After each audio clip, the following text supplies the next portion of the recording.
The House is now back in session.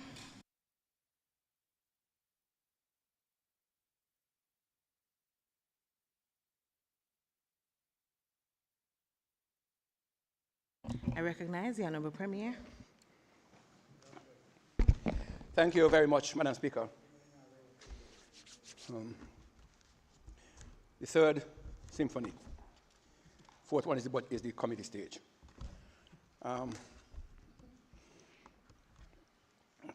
Madam Speaker, I have listened with several levels of interest in the various presentations made by the honourable members of the opposition. And I note, Madam Speaker, the effort to share thoughts and ideas. And I also note, Madam Speaker, the concerns raised, which are appreciative and which we can take on board and will take on board, some of them. We'll think through them and see how we can work with the opposition thoughts to get something done. Not everything is not thrown out. We listened, I heard, and I will take away some of the thoughts with us and see what use we can make of them in order to alleviate the difficulties that the people are experiencing. But, Madam Speaker, just let me reduce the budget to just focus on what concessions, demonstrations can look forward in the coming year. Important. As this is just one facet of a budget packed with, Madam Speaker, a number of activities to boost the economy and support both the private and the public sector.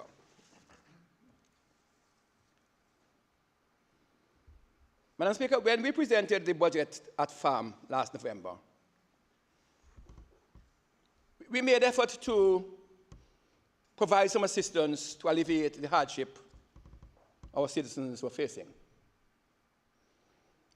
And quite rightly, Madam Speaker, I was very pleased that we were able to meet face-to-face with the FAM team and that they themselves experienced what was taking place in terms of price movements and the cost of living on Ireland. And they intimated that to all of us. But, Madam Speaker, we understand diplomacy.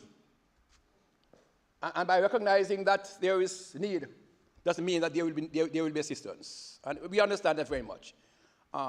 We are all diplomats, and we speak diplomatic language whenever we have to satisfy the immediate audience. But then when you go back to your place of board, it's a different kettle of fish. And some of the people who spoke to us, Madam Speaker, I think they're very genuine, who are here very genuine, they're very concerned. But when the advisors speak to them, who may not have the level of interest in us, it's something else. At the time of the FARM, Madam Speaker, there was no Russian and Ukraine crisis incident. Russia had not yet invaded Ukraine.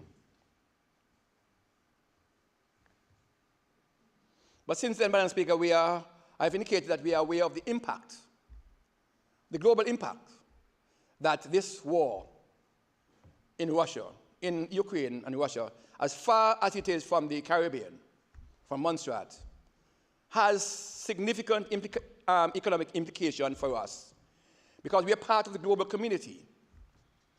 We depend on oil, and oil moves ships, fuel moves ships, and ship moves goods, and goods are produced. For instance, Madam Speaker, Ukraine is probably the first or the second largest producer of wheat in the world. We import animal feed. We import flour and other wheat products. We also understand that if the Russian oil cannot be sold to the world market, then clearly the European market, European Union is going to have difficulty because they depend on Russia for a significant portion of the oil supplies. And just last week, Madam Speaker, the United States, the President of the United States put out legislation to authorize the release of 1,000 barrels per day of American reserve oil, just to cushion that effect and to make life a little easier. Not that it's going to significantly improve the lives of Americans, but at least showing to the Russians that we will survive, we'll do anything that is possible, that is necessary for us to survive. So they have done that. The sanctions, Madam Speaker, against Russia is going to be significant. We purchase a lot of things third-hand from China, and we're looking on to see what China is doing in terms of openly agreeing to rush with Russia. So we don't know, and the implications are ongoing. And so there's, down the road, we could, unless I said last week, unless something in the geopolitical landscape changes, then clearly we will continue to experience some difficulty. And that's the reality of the situation. And that is why here at home, I am thinking that we have to balance the budget, but we also need the latitude to use whatever reserve, some reserve that we have, once we can balance the budget without affecting it, to use some reserve that if we get any reserves, to cushion the effect for the consumer and the people of Montserrat. And that's a case that the FS and the team and myself have been making. We need to have that latitude to be able to use, if there's any reserve. And Madam Speaker, may I say earlier that realize that budget is a projection. And anything can happen in a month's time, which throws the whole thing out. So even though you project that your revenue stream will improve, it could very well end up less than what you project. And so that is why we have to be so careful. It's a delicate balance in how you balance your budget and what you can give off or spend out of your projection, because you do not know. It's 12 long months, and anything can happen in quarter 1, quarter 2, quarter 3, or quarter 4. So while there's a call for intervention, which we are considering, intervention has to be at the right time, and you have to also understand how it will affect the rest of your service deliverables that you have to deliver. So I said, Madam Speaker, one of the things we did, and I didn't want to trivialize these things in the budget statement, and that is why. We were able to agree to provide support to the most vulnerable in society by assisting families to meet the cost of utility bills for at least 1 month in the first instance. That's the plus. We have enough funds, Madam Speaker, to support the vulnerable for 1 month current light bills. We tried, Madam Speaker, to broaden the scope, but clearly, Madam Speaker, we had some resentment from another side. And so whereas we want to spread it further, we weren't given that latitude to do it. So we are, in fact, Community Services is actually preparing to pay the utility bills for some vulnerable people for the month. That's the first step, Madam Speaker. And I didn't make up this last night. It is something that is ongoing. So we are working on trying to get something done. We would very love to provide more assistance to everybody, and we're still working on it.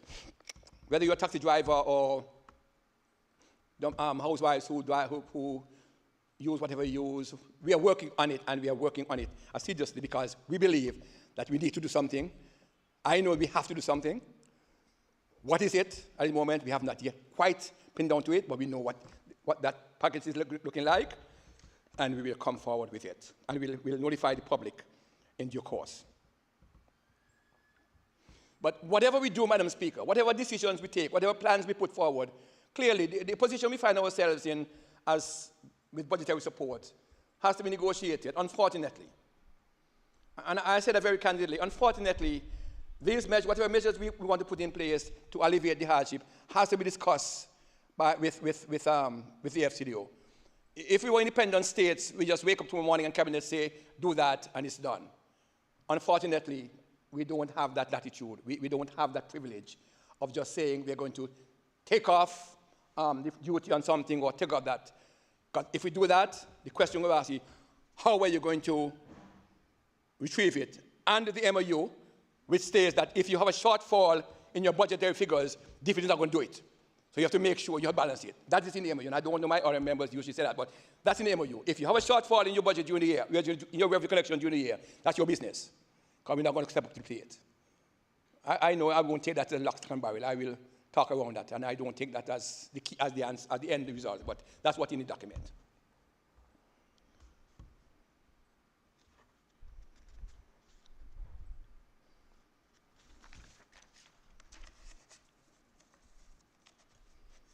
Madam Speaker, this government is prepared to take some decisions in consultation with our stakeholders to see how best we can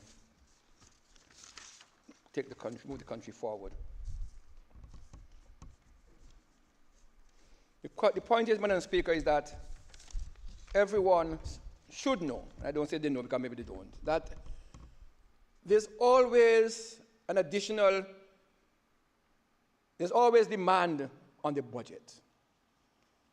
You do a budget now, and some ministry is going to have an emergency, some ministry is going to need something here, and so the question is, how do we find those additional funds as we go through the years to meet those needs? There's always that demand on the budget. And so the additional revenue that we talk about, Madam Speaker, some of it is to meet urgent needs. And I'm sad to say, Madam Speaker, there's never really sufficient funds for the government to meet all of the needs of our people. I wish we had a money tree. I wish we had a printing press. Pinel Street, Minister Kernan, Pinel Street. We could print our own funding, our own funds, but Treadmill Street, yes, right, Treadmill Street. I hope if we had that luxury, we would have printed our money. But you know, printing money is cause inflation. So I'm no scientist, I'm no economist, I'm no accountant, but I know that little. So if you print more money, you still put pressure on your system. But never mind. Madam Speaker, somewhere about midway through the year, the last financial year, $3.5 million in additional revenue was forecast. And the underlying word here, Madam Speaker, is forecast. One of the aims of the budget support, Madam Speaker, that we get from the UK is to top up our revenues, top it up, where it demonstrates that we are unable to match the proposed level of expenditure. So if we say we can raise 50 million and our expenditure is 140 million, clearly the budgetary support is to top up so that we can deliver the basic services that we have to offer to our peoples. So that's budgetary support. And I said, there's really no incentive for you to increase that, except because they give you what you need, which is bad, but that's the case. That the projections that we made indicated that we were collecting more revenues, and that in that case, once you collect more revenues, sometimes the synthesis is that that you get less from the Britain. So the more you receive, the less you get from them. What we are saying to them in this case, Madam Speaker, don't tell us that the more we receive, that you're going to give us less. Once we increase our revenue, negotiate with us so we can use a portion of those extra revenue to do something else. But if you raise additional revenue, then if you can't spend it during the year, which is why I always say money, we need to spend our money wisely and account for it. If you leave those monies until the end of the year, it goes to the reserve, and you have to negotiate. Whereas if we are able to forecast, say, Q3, that we need something else, we could probably spend those monies on certain things earlier than to allow them to wait until the end of the year. So forecasting, Madam Speaker, in departments and ministries is absolutely critical. Not only forecasting, accurate forecasting of revenue and expenditure is absolutely critical for ministries and departments to help the Ministry of Finance to be able to spend, to draw down on reasonable funds rather than having the funds sitting by in your offices and your ministries, and then at the last quarter, we find you have monies that you can't spend, which spells bad for the Ministry of Finance and for us. And if you don't spend it, it goes into the reserve, and you have to negotiate to spend it. So let's be wise and do what you have to do. Madam Speaker,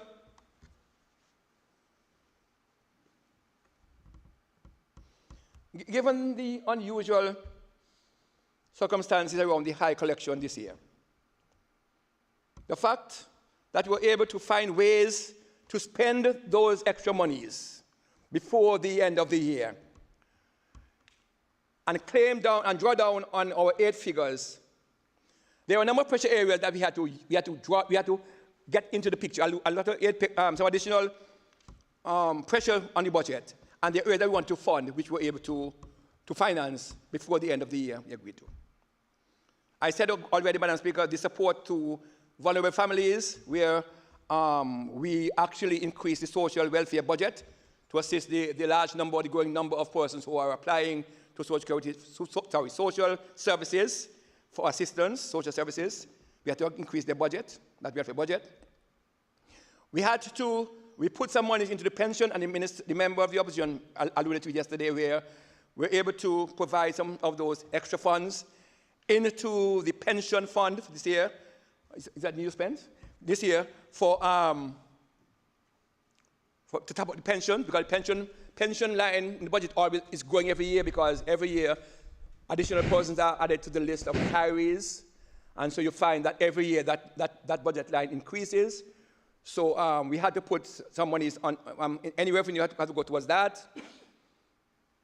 Additional, Madam Speaker, health supplies, the pharmacy at the hospital, because we offer free medication to a certain age group and certain conditions, basically your NCDs and persons with NCDs and so, that bill, the cost of supplies goes up, and especially again this year, Madam Speaker, the supply chain and the freight charges doesn't only affect private sector.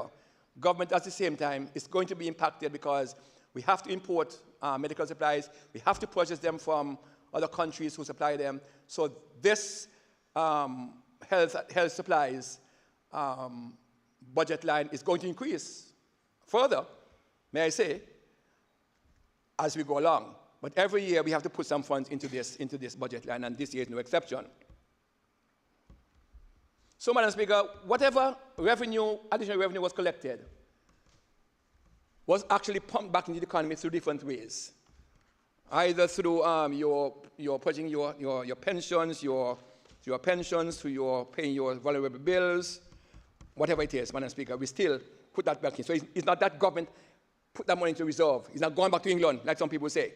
It's being spent, because we find ways of utilizing it before the end of the year, if that's the case.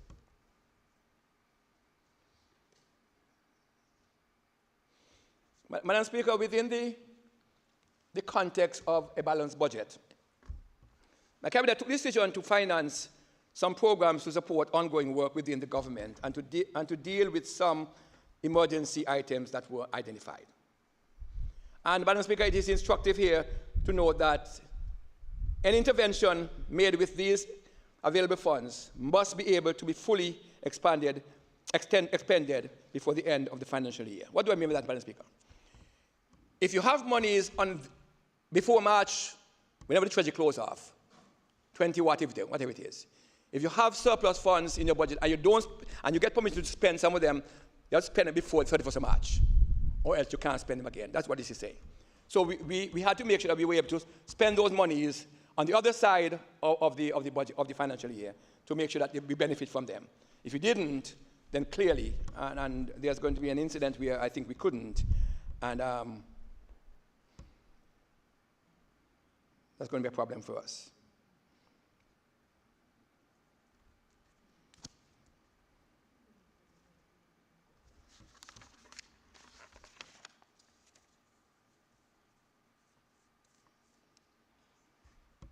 Madam Speaker, what are the areas that we try to put some money in before the end of the year? The Ministry of Finance, of course, I said, identified some space, fiscal space, and we're going to pay the bills, water bills and light bills for 1 month.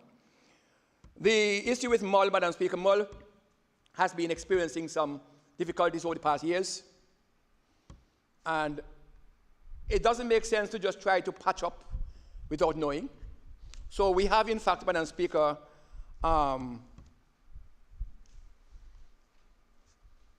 we want to undertake an assessment of the mold generation plant, so as we can determine what is really wrong and what needs to be done. And so some monies are put in that, Madam Speaker, to get somebody to go through the plant, determine what is going wrong, tell us what needs to be done, so we can find monies to fix the problem. Fix the problem. And my minister speak about the synchronization of the plans or the funds. I'm no expert on that. I guess Honorable Lewis and they know what he's talking about. But synchronization of the various generating sets is an issue, I believe. And hopefully when they come, they tell us what we have to do, what we have to buy, that we can get the problem fixed. I am fed up with the blackouts, nobody's fault. Can't continue that way. So we decided to use some funds from that side to do just that. We also use, Madam Speaker, some monies on the other side to maintain some social housing, some social houses. And the most social houses have been repaired in wherever areas by the Ministry of Agriculture, the Minister. So that also is some additional funding. So the extra money that we have, we didn't just let it go back. We use it. An increase for social protection and pension funds. Again, some money is going to the internal pension fund to top up that. Every year, Madam Speaker, people in filing their tax returns, apart from the PAYE, they have other claims like your mortgage interest and other things, which is not catered for at the beginning of the year. So when you claim your pension, when you return your returns, you put those in. So government, Madam Speaker, always owe some people some monies. So we have allocated some monies, Madam Speaker, to refund persons who have overpaid in their taxes. So tax refund is another area that we have provided some funds in. And of course, I said, Madam Speaker, hospital supplies.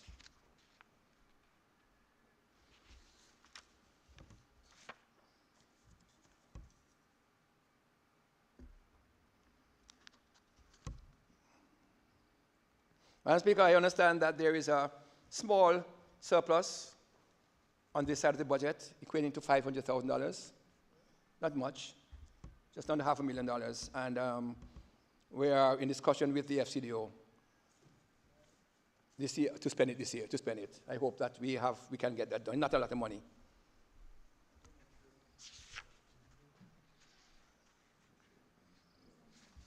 $500,000, that's a small amount of money, surplus. Small.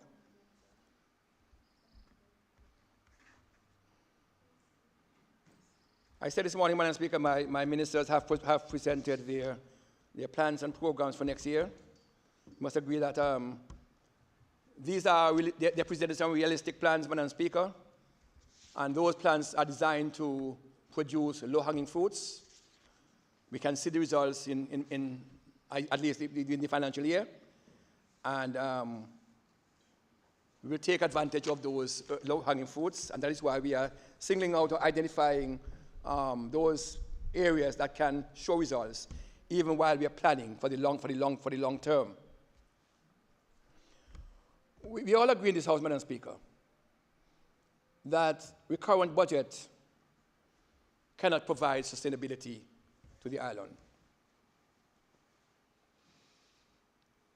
We are all aware of that, and rather than provide a detailed commentary on responses to every query that was raised this morning or yesterday, we offered, Madam Speaker, what we think is a strategic conversation.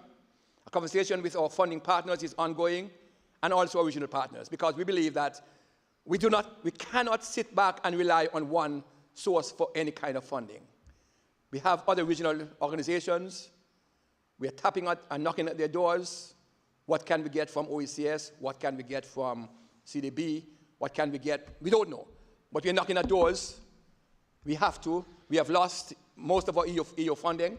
We are not entitled for another tranche of EU funding. That puts us at a disadvantage. So we have to now look for new opportunities and new areas to assist us. I must, again, Madam Speaker, in the budget, express our heartfelt thanks and appreciation to the EU and the UK for keeping us going over these years.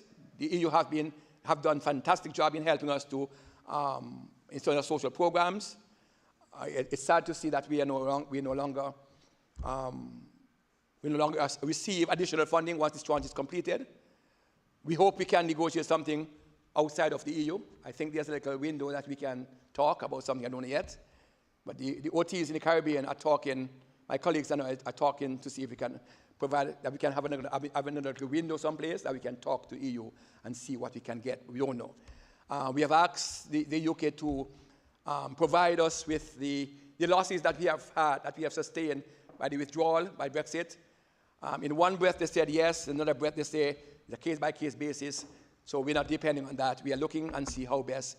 Because the problem you have, the good thing, Madam Speaker, is that you have a little more flexibility with other funding agencies than you have with the UK. Once you set your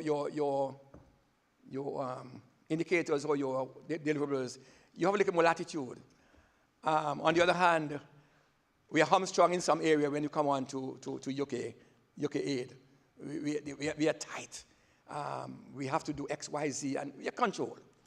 So I'm happy. I think that we have to try and find other sources.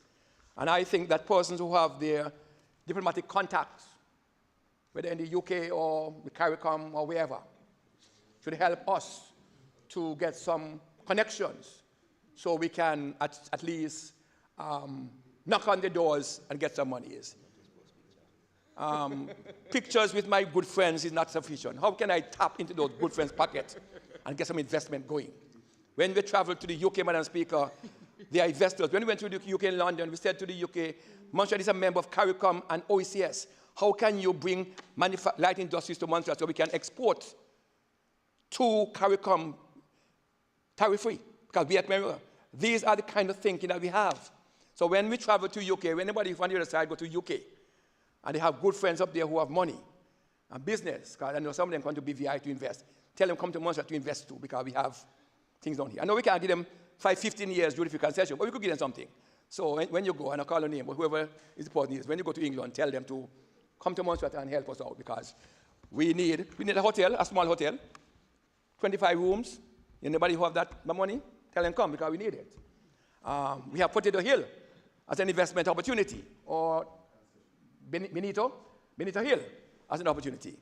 So anybody you know who want to invest, and which one is out there, we will be doing some promotion not long from now to get people to get interested in the Montserrat. So when you all post on your Facebook page, put up something and say, come to Montserrat, paradise, still home. Low crime rate, fresh air, no pollution, low crime rate, you walk on the street you want, you drink fresh water, just sell it. We can no longer sell Montserrat as land, as beach, what is it, sand and sea? Sand and sea. Use our natural environment. So when you post on your Facebook page, put some nice pictures. I was coming from the airport just now and I see a nice villa in the lounge. Nice post-away villa. I say, yeah, that should be on our website. This is the kind of thing. So anybody who travels to London on a regular basis could help us out with that.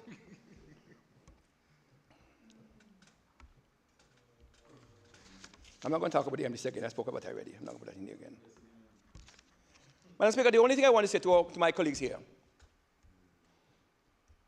when we came into government in 2019, the first I hear a question asked of FCDO.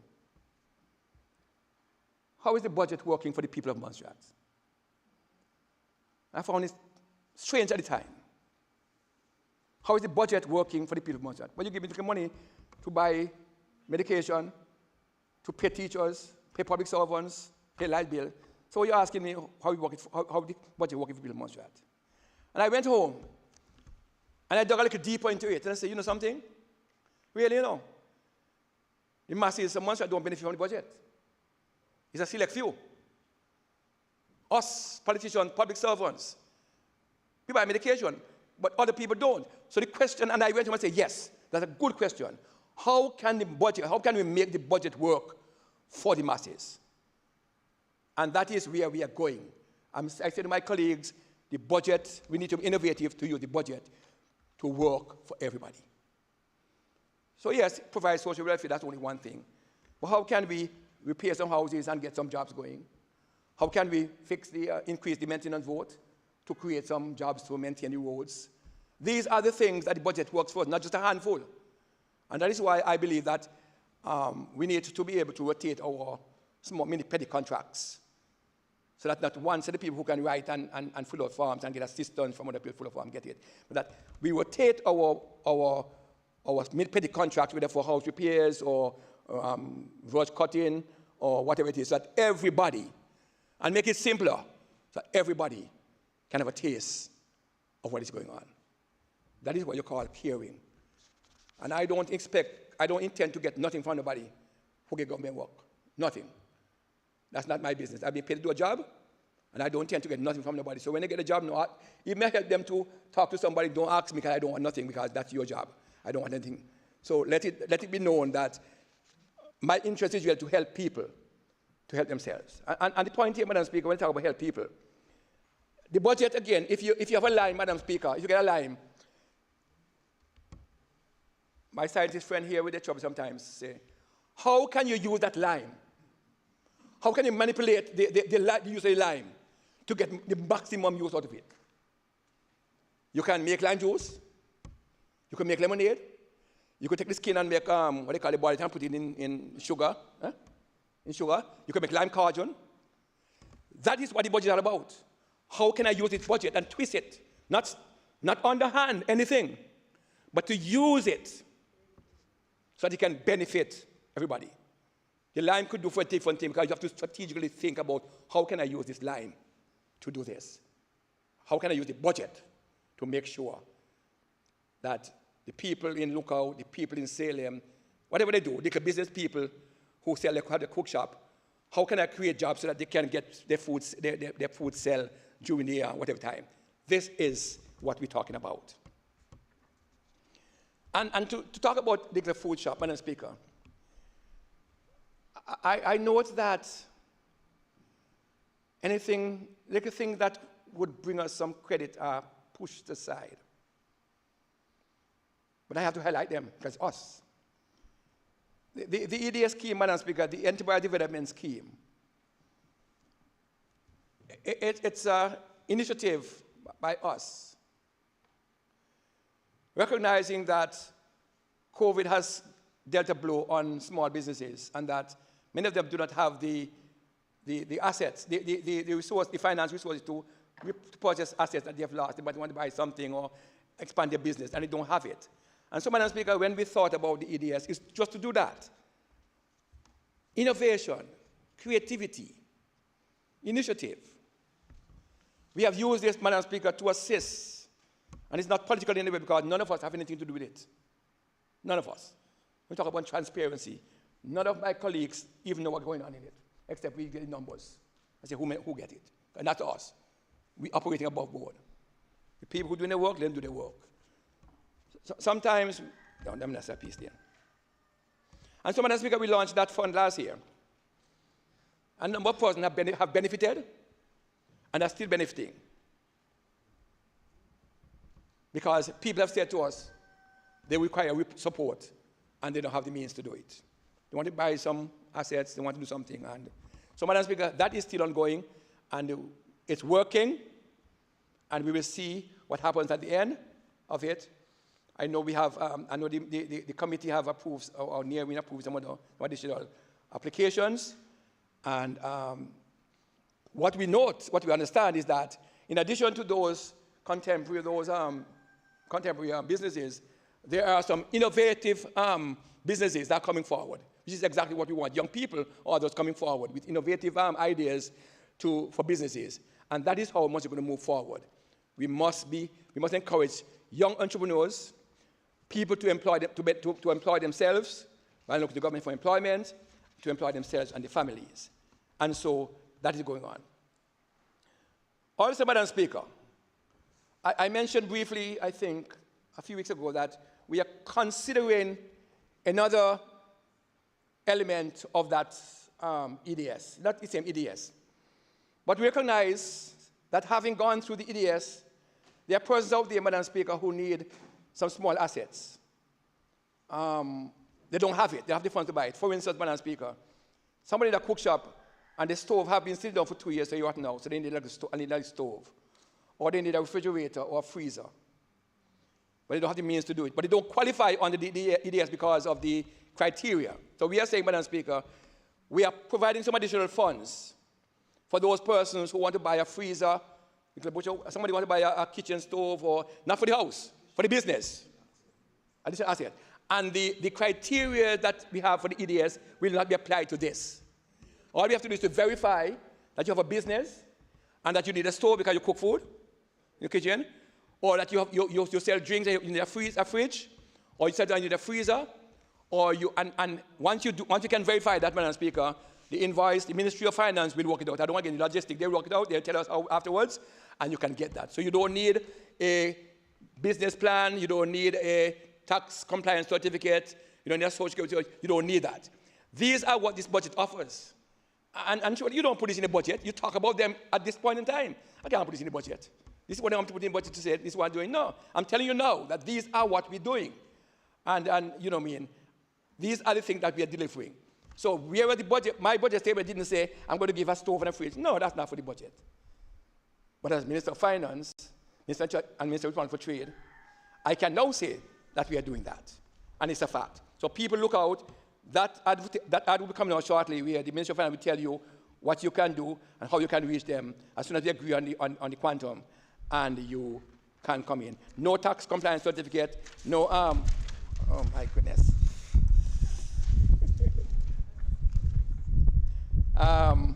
It's required. They don't need a business plan. They don't need a tax compliance certificate. They don't need that kind of thing there. They just come in. That small portion of money is, just give some, and they're okay. Okay.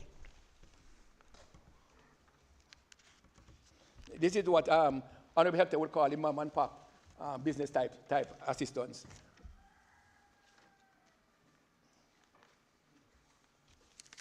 Assistance. These are people. They need it. Just have it. Put it on. It's all right. I know. I have the text here. Sorry. Madam Speaker, our aim is about not giving people a handout for today. The old saying, what goes, give a man a fish today, you do what tomorrow? Come back tomorrow. Teach him to fish, and he fish for life. That is what this government's intention is, to help people to help themselves, not to depend on government for handout, because people don't want to hand out. People want to be independent. We have this notion that people like to get handout. No, all people don't want handout, all people want to be independent. They want to have this ability to earn for themselves. And this is what we are doing. Go out there and help yourself. And some people think that it's an insult. No, people got to do that to help themselves. They don't sit down and think that you're waiting at the disposal of government, and if government don't give you, I'm not holding nobody be holding to me for an X. I'm not doing it. I'm giving you, go do what you want to do, your business, go do what you do. I'm not beholding you, so you come to me and I tell you, I could put you on social welfare because you want to vote for me. No. I will give you the money and tell you, go there and invest in it. You don't have to vote for me in the election, it had nothing to do with me. But you are okay. You have to vote for me because I'm helping you to help yourself, not to help me. So when time comes, go and make your living, support your families and yourself, and that's fine with me. God, if everybody are all right, I'm all right too. Let's push on government.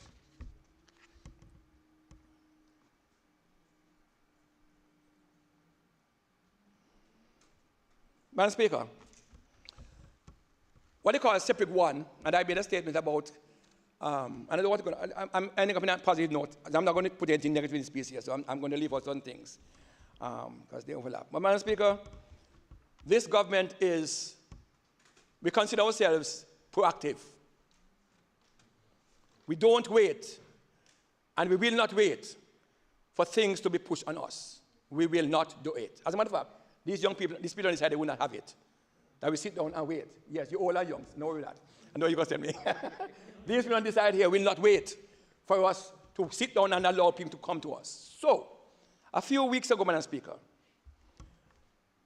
we had a retreat of senior public servants in this very place. Because we are of the view that we need to formulate a document with the input of monstrations to forward to the UK and say, these are our thoughts for the next tranche of capital funding. What will you fund? These are our thoughts. And so public servants met. We have that. Very shortly, we're going to meet with the private sector because Montserrat development is not about public servants. I don't mean that, no disrespect. It's not about public servants. It's about all of us. So we're going to have another retreat with public servants to get the input, and then we're going to talk with other people, and then we're going to sit together and determine what those priorities are. I'm sure Madam Speaker is belonging to hear that the Parliament building is on the list. That's all right. That's going to be on the list. Very much. Thank you very much. You have lobbied hard and hard behind our backs to the Speaker of the House in Commons, Speaker of the House Commons, and so on, FCD. So they know that. So when that comes to them, they're not going to fuss too much because they know it's on the table. And other things. We don't want, Madam Speaker, all bricks and mortar. Separate one is some hard project, replacing what we have lost. But what we are looking for, Madam Speaker, is a combination of bricks and mortar and other projects that would advance Montserrat economy and would stimulate growth in the economy and help us to move beyond this handout into a sustainable era for Montserrat growth and development. That's our plan. So we're going to meet again. So it's not we didn't meet to decide on separate two. We meet to gather ideas and to seek intervention, because we all must own separate one is not mine.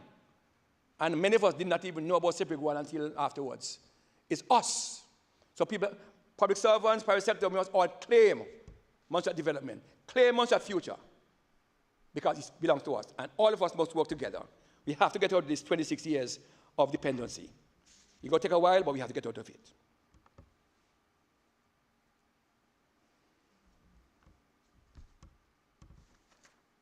Madam Speaker, let me now take us briefly to the actual current expenditure, because I don't think we have, Madam Speaker, received the estimates. And this is really the crux of the material, not really the document, the estimates. The estimates tell you how we're going to spend and who's going to get one, who not get one, and who cut and who that. I don't think many people have taken time out to go through it. But I just want to say, Madam Speaker, we have been able to negotiate a budget of £23.6 million as additional as budgetary support, and £520,000 to support a one-off payment to the Social Security. And one-off means one-off for this year in this budget, because we can't budget in this budget for next year's budget. So £23.6 million and £0.52 million, or £540,000, as assistance to Social Security. Madam Speaker, having received from London very early, because what we did was to tell London we can't wait until January for FAM. We want an earlier FAM. Thanks for the FS and the team. Telling me having a FAM in January to go back and wait until March to tell me what I'm going to get is a consequence of our late budgets. I don't know how other people didn't think that out. Because I was in an era where we used to have FAM and pre-FAM the year before. So by January, we used to know what we're getting for the budget, so we could prepare our budget state. When I came into office, I realized that we're having FAM mid-January, then they go to London, and end of March, you don't even know what you're getting, so that stopped. So why we are able to produce a early budget within the framework of the legislation is because we said we wanted FAM, and the FS was able to discuss with and negotiate with FCDO and get them to agree first of a FAM in December. Was it December? November. And we had an indication then and earlier that we're going to get a what we call a flat-time budget. So we could have started to prepare. And it was a struggle. And I must again thank the Ministry of Finance and PFS and her team for the nights, the sleepless nights, and the ups and downs. These members confused. We confused the FS. We say we want so, we come back with this, we want that cut out, we want to add this, we want to add that. And I said, I can't get the balance. Then they come in scenarios 1, scenario 2, scenario 3. But we made it. And we are presenting to you a balanced budget. A balanced budget. I can't tell you the revenue stream is going to hold. I hope it does, and better. But up to now, Madam Speaker, we are presenting to this Honourable House, a balanced budget for the year 2022-2023.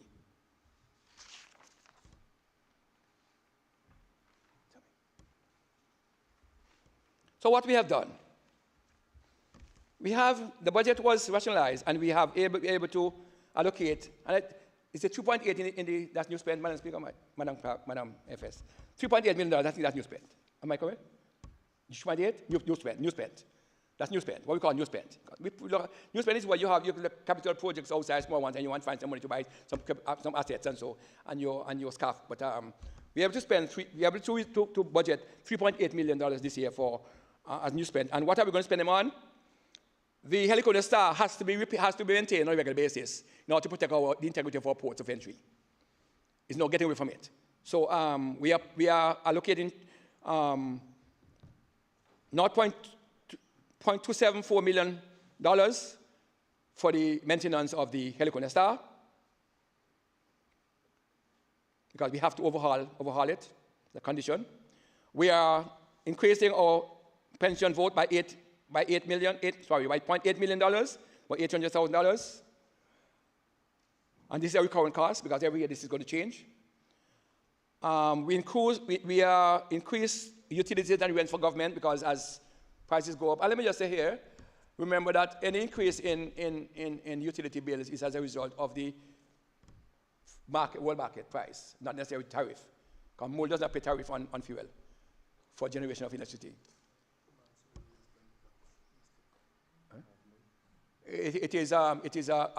Any increase is as a result of the fuel that they buy, the recouping, and the cost of the fuel in the world market. Because they don't pay, so don't blame us and say you put on tariff on fuel and the bills go up. Because they don't.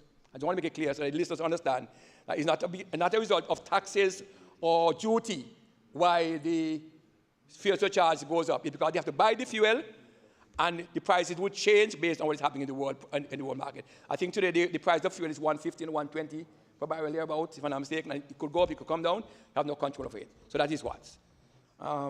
We have to increase our utilities bill based on that trend of movement of fuel prices. We have allocated $2.5 million for the Cuban contingent and the COVID center, management center, because we have to, quarantine management unit and the Cubans, so we have to, we're still working, and we're still working our diplomatic channels to have the Cubans back on island sometime, so we're working those diplomatic channels. As I said, Madam Speaker, there are a number of other needs, pressing needs, but there's only so much we can do within this envelope that we have. Madam Speaker, let me just recap on the budget estimates 2022-23. Let me just present the estimates of recurrent revenue and expenditure for the year, fiscal year. A total of $140,200,000. It's our recurrent estimate for the year, $140.2 million. The revenue, Madam Speaker, for the year,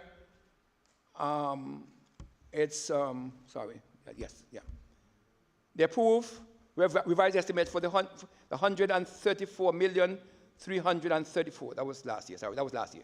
That was last year figure. This year, Madam Speaker, we have an increased revenue of 4.4% over last year. The last year figure was 134 million, so we have a 4.4% increase in that, Madam Speaker. The estimate for this year, Madam Speaker, recurrent revenue is 52 million. So we expect to get $52 million from local revenue source, $52,200,000 compared to $48 million last year. So that's local revenue. And the local revenue, Madam Speaker, is derived from taxes, indirect taxes, non-taxable revenues, fees, fines, et cetera, et cetera. The budget support, Madam Speaker, as I said earlier on, it's $24.1 million to include the $540,000 for Social Security, which is a total of $88 million, or 63% of our recurrent budget for this year. 88 million or 63% recurrent budget. There are two areas, Madam Speaker, that are ring-fenced, that are protected. The access, Madam Speaker, and the TC budget lines, those are ring-fenced. What it means is that we must deliver, this money must be used for those two areas, unless we have other priority areas which we have discussed with FCDO. In order to change those figures, we have to, once we agree on them, if we want to change them, we have to discuss with FCDO. So we have allocated $1.8 million for access. Madam Speaker, this year, what we have done as a government, we have looked at the TC program. And we asked ourselves a question. Is the TC program working for the people of Montserrat? Yes. The TC program is filling some skills gaps, and that is fine. But how are those gaps benefiting growth in the economy? Are we just spending that money of $9.9 million to pay some TCs? And I have nothing against TCs, because they're doing a good job in terms of filling those gaps.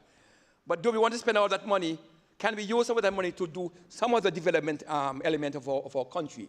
and use some? Can we reduce that TC funding and use it to actually develop, grow our economy? And so we have looked at it, Madam Speaker, and my team, we have made suggestions in terms of some priority areas that we think must be financed under the TC program this year. For instance, Madam Speaker, the Ministry of Agriculture require an agricultural advisor. So that is in the TC program. That agricultural advisor is going to contribute to agricultural development, and our goal of 25% by 2025. So that agricultural advisor will advise the minister and his team on a strategic approach to development of agriculture in Montserrat. And that person, I hope, will be on board shortly. The private sector advisor, Madam Speaker, is critical for us. That is a priority for us because we're talking about private sector development and private sector investment. We must have somebody to lead on those. And so we said to our people, this for us is a priority. So the advertisement have gone out for a private sector advisor to come to work with us to help us to strategically plan the structure of an entity, development entity, and also to help us to streamline our trade and development arm of the ministry. So these are areas. Contract, Madam Speaker, contract management. We find that, Madam Speaker, in Montserrat over the years, contracts are awarded, and there's no management of those contracts. So some overrun them time, some overspend the money, overspend the allocation, some fall through. And we have prioritized a contract manager, somebody to come in, Madam Speaker, and do just that. The FS would detail, and our team will tell us later what all that they did, but not just to manage the contract, but other things of it, Madam Speaker. Madam Speaker, for you have a contract, and the contract say that if you run over a certain time, you must pay a fine. And you run a contract for 3, 4, 5, 6 months and nothing happens.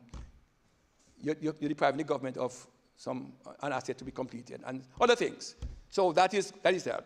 And there are 2 other areas that we have identified on the TC which we think is beneficial for economic growth and development. And we have put those into the TC program. So the TC program is not just some technocrats out there who come in, and they do a good job to do whatever they are. But we are steering the ship and saying we need assistance to guide us into our economic, because our strategy, don't forget, our goal is to get out of grant in aid. And we have to do things based on our theme to get out there.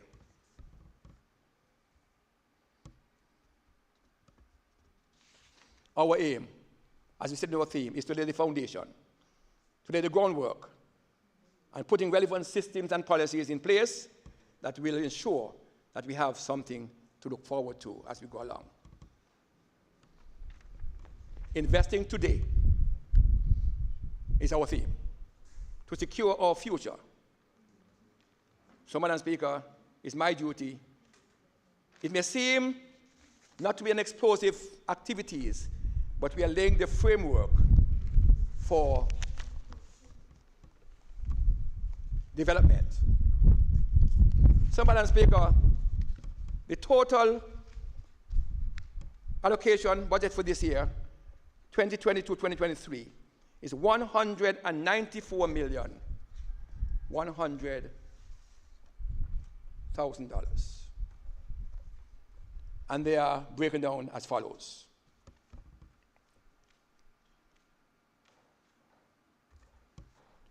Office of Deputy Governor, to include salaries and all other things in public service, $32.1 million. Madam Speaker, when you realize that $32.1 million is spent on public service, and I'm saying to the public servants, it's a major investment. Major investment. And the government is as effective as the effectiveness of the public service. So we expect the public servants to work with us and help us to achieve our goal. $32.1 million is plenty money. You're working for it, yes, but we want you to work a little more harder with us, strategically, to help us achieve our goal in getting Montserrat moving forward. On the economic development, Madam Speaker, $26.5 million. $26.5 million, or 18.9% of the budget. And remember, Madam Speaker, some of these are projects and other things, if I'm not mistaken, project funding. The Ministry of Health, 23.2 million, or 16.6%. The Office of the Premier, 13.1 million, 9.4%. Ministry of Commerce and Works, $13,100,000, or 9.3%. Education, 11.4 million, or 8.1%. Agriculture, get a little increase here, $6,400,000, or 4.5%. The Royal Mounted Police Service, $8,100,000, or 5.8%.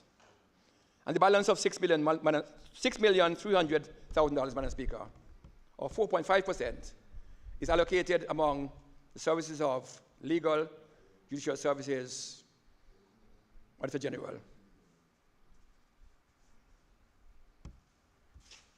Madam Speaker, I am pleased and proud of what we have to achieve. I believe that the country is on a path of growth, small as it may be, and that with the help of God and our people, we will steer this ship to some success. And so, Madam Speaker, as I rest, there are a number of persons who have contributed to our success, to the country's success.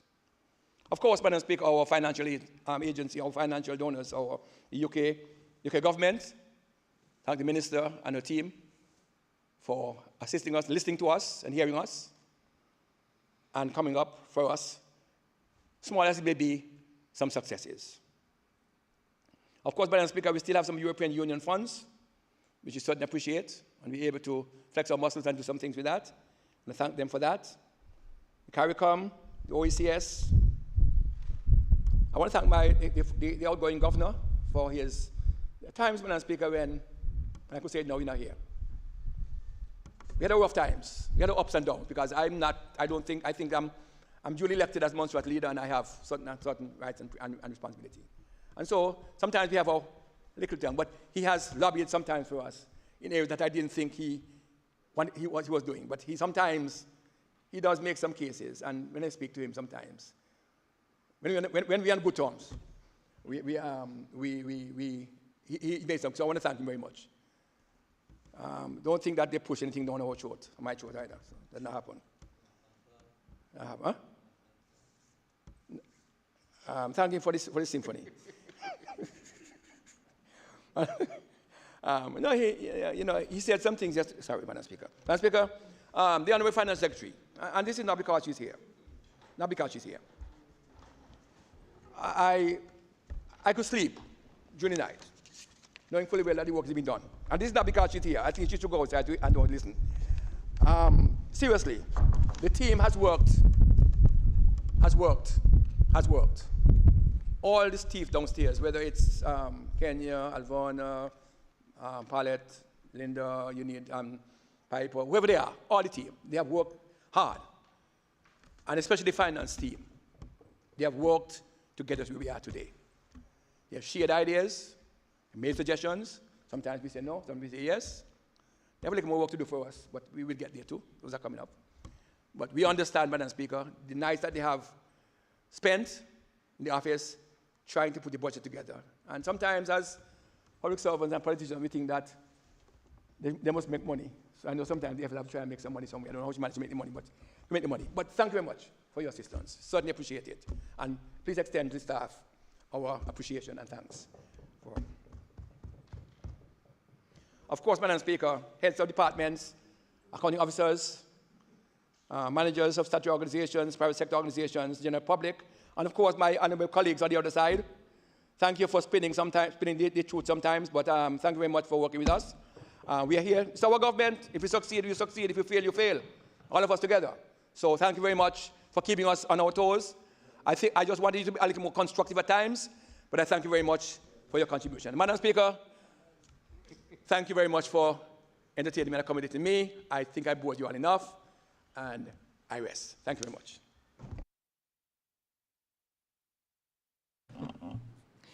It has been moved and seconded that the appropriation bill number 5 of 2020 2022 be read a second time. All those in favor say aye. All those opposed, nay. And the bill will be read a second time. Appropriation Bill 2022. We'll now go into committee to consider the bill in more details.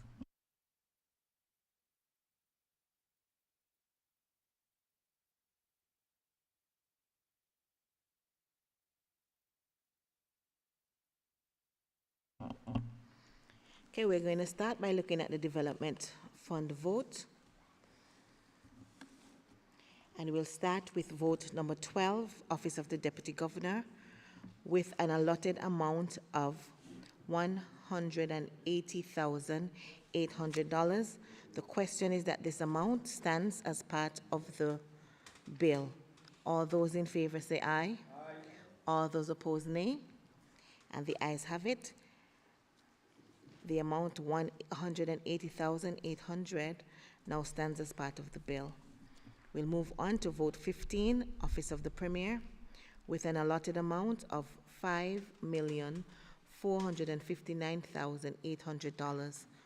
The question is that this amount stands as part of the bill. All those in favor say aye. Aye. All those opposed, nay. And the ayes have it. This amount of $5,459,800 now stands as part of the bill. We'll move on to vote 20, the Ministry of Finance, with an allotted amount of $4,965,000. The question is that this amount stands as part of the bill. All those in favor say aye. Aye. All those opposed, nay. And the ayes have it. The amount $4,965,000 now stands as part of the bill. We'll move on to vote 30, the Ministry of Agriculture, with an allotted amount of $2,553,700. The question is that this amount stands as part of the bill. All those in favor say aye. Aye. All those opposed, nay. And vote 30 in the amount of $2,533,700 now stands as part of the bill. We'll move on to vote 35, the Ministry of Communications, Work and Labor, with an allotted amount of $35,040,400. The question is that this amount stands as part of the bill. All those in favor say aye. Aye. All those opposed, nay. And the ayes have it. Vote 35 with the allotted amount, $35,040,400, now stands as part of the bill. Vote 40, Education, Youth Affairs and Sports, with an allotted amount of $3,317,900. The question is that this amount now stands as part of the bill. All those in favor say aye. Aye. All those opposed, nay. Vote 40 with an amount of $3,317,900 now stands as part of the bill. We look at the last vote in the Development Fund. Vote 45, Health and Social Services, with an allotted amount of $2,344,400. The question is that this amount now stands as part of the bill. All those in favor say aye. Aye. All those opposed, nay. And the ayes have it. Vote 45, Health and Social Services, in the amount of $2,344,400 now stands as part of the bill. The total development fund vote in the amount of is allotted is $53,862,000. The question is that the total development fund stands as part of the bill. All those in favor say aye. Aye. All those opposed, nay. And the ayes have it. The total development fund in the amount of $53,862,000 now stands as part of the bill. We'll now move on to the supply votes. And we'll start with vote number 5, the police, with an allotted amount of $8,135,800. The question is that this amount now stands as part of the bill. All those in favor say aye. All those opposed, nay. And vote 5, the police, in the amount of $8,135,800 now stands as part of the bill. Vote number 7, legal, with an allotted amount of $1,580,900. The question is that this amount now stands as part of the bill. All those in favor say aye. All those opposed, nay. And the ayes have it. Vote 7, legal, in the amount of $1,580,900 now stands as part of the bill. We move on to vote 8, the magistrate court, with an allotted amount of $205,800. The question is that this amount now stands as part of the bill. All those in favor say aye. All those opposed, nay. And the ayes have it. The magistrate court, vote 8, in the amount of $205,800 now stands as part of the bill. Vote 9, the Supreme Court, with an allotted amount of $885,600. The question is that this amount stands as part of the bill. All those in favor say aye. All those opposed, nay. And the ayes have it. Vote 9, Supreme Court, in the amount $885,600 now stands as part of the bill. We move on to vote 10, the legislature, with an allotted amount of $1,635,700. The question is that this amount stands as part of the bill. All those in favor say aye. All those opposed, nay. And the ayes have it. Vote 10, legislature, in the amount of $1,635,700 now stands as part of the bill. We'll move on to vote 11, the audit office, with an allotted amount of $1,203,400. The question is that this amount now stands as part of the bill. All those in favor say aye. All those opposed, nay. And the ayes have it. Vote 11, audit office, in the amount $1,203,400 now stands as part of the bill. Vote 12, office of the deputy governor, with an allotted amount of $32,144,100. The question is that this amount now stands as part of the bill. All those in favor say aye. All those opposed, nay. And the ayes have it.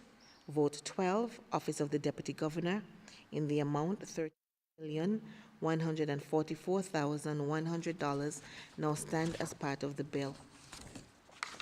We'll now move on to vote 13, public prosecution, with an allotted amount of $747,300. The question is that this amount stands as part of the bill. All those in favor say aye. All those opposed, nay. And the ayes have it. Vote 13, public prosecution, in the amount $747,300 now stands as part of the bill. Vote 15, office of the premier, with an allotted amount of $13,122,800. The question is that this amount stands as part of the bill. All those in favor say aye. All those opposed, nay. And the ayes have it. Vote 15, office of the premier, in the amount $13,122,800 now stands as part of the bill. Vote 20, Ministry of Finance and Economic Management, with an allotted amount of $26,503,500. The question is that this amount now stands as part of the bill. All those in favor say aye. All those opposed, nay. And the ayes have it. The ayes have it.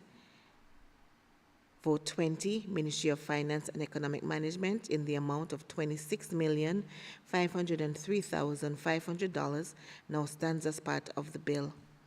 Move on to vote 30, Agriculture, with an allotted amount of $6,351,900. The question is that this amount stands as part of the bill. All those in favor say aye. All those opposed, nay. And the ayes have it. Vote 30, Agriculture, in the amount of $6,351,900 now stands as part of the bill. Move on to vote 35, Ministry of Communications, Work and Labor, with an allotted amount of $13,061,000. The question is that this amount stands as part of the bill. All those in favor say aye. All those opposed, nay. And the ayes have it. 35, vote 35, Communications, Works and Labor, in the amount of $13,061,000 now stands as part of the bill. Vote 40, Education, Youth Affairs and Sports, with an allotted amount of $11,387,000. $11,387,900. The question is that this amount stands as part of the bill. All those in favor, aye. All those opposed, nay. And the ayes have it. Do you have a nay? Thank you. The ayes have it. Vote 40, Education, Youth Affairs and Sports, in the amount of $11,387,900 stands as part of the bill. The final vote in the supply vote is vote 45, Health and Social Services, with an allotted amount of $23,206,000. The question is that this amount stands as part of the bill. All those in favor say aye. All those opposed, nay. And the ayes have it. Vote 45, Health and Social Services, in the amount of $23,206,000 now stands as part of the bill. The total supply vote is $140,171,700. The question is that this amount stands as part of the bill. All those in favor say aye. All those opposed, nay. And the ayes have it. The total supply vote in the amount of $140,171,700 now stands as part of the bill. Now we'll summarize. The development fund has an allotted amount of $53,862,000, and this summary now stands as part of the bill. The question is that this amount stands as part of the bill. All those in favor say aye. All those opposed, nay. And the ayes have it. The summary development vote fund in the amount of $53,862,000 now stands as part of the bill.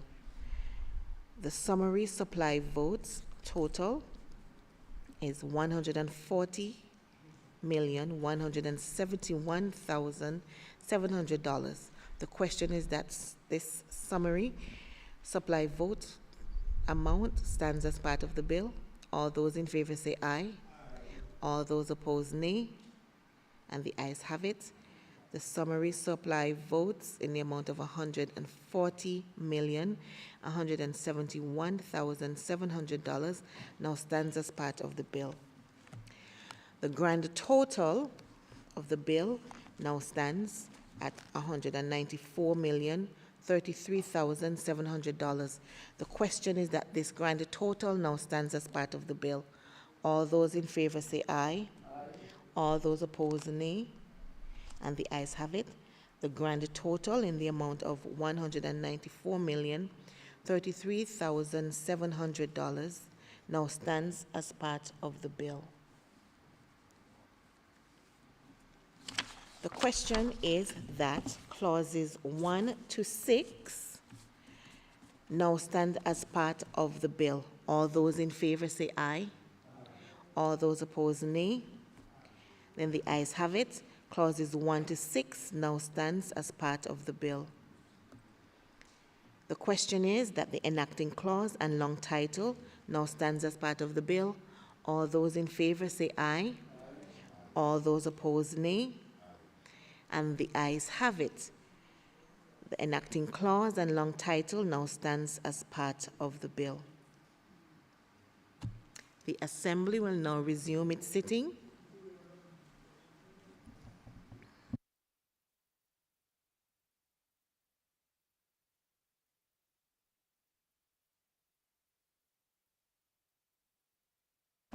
I recognize the Honorable Premier. Thank you very much, Madam Speaker. Madam Speaker, I wish to report to this Honourable House that the bill entitled Appropriation Bill 2022 number 5 has passed to the committee stage without amendment. I therefore move, Madam Speaker, for the third reading and approve the bill. It has been moved that the third reading and passing of the Appropriation Bill 2022 be done in this Honourable House. All those in favor say aye. All those opposed, nay. And the ayes have it. The bill will be read a third time. Appropriation Bill 2022. Other business adjournment. Okay, the bill has been read a third time and has passed to the Legislative Assembly accordingly.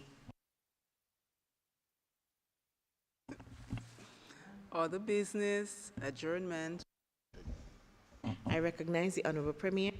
Thank you, Madam Speaker. Thank you, members, for the 2 days of drilling and boring what we have reached. Madam Speaker, I rise to move a motion for the adjournment of this Honourable House until tomorrow afternoon, tomorrow at 2 p.m. Tomorrow afternoon at 2 p.m. The House, yes, yes. Yeah. I recognize the Honourable Parliamentary Secretary. Yes, I am. Madam Speaker, I rise to second the motion for the adjournment of this Honourable House until tomorrow at 2 p.m. It has been moved and seconded that this Honourable House be adjourned until tomorrow at 2 p.m. All those in favor say aye. All those opposed, nay. And the ayes have it. This Honourable House is adjourned until 2 p.m. tomorrow.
The Government Information Unit, GIU, is the communications arm of the Government of Montserrat. We serve as the official. The Government Information Unit, GIU, is the communications arm of the Government of Montserrat. We serve as the official platform for news and information for and about the government's ministries and departments. We develop information products on government's policies, programs, projects, and activities, which are then channeled through various communication platforms. GIU, your official source for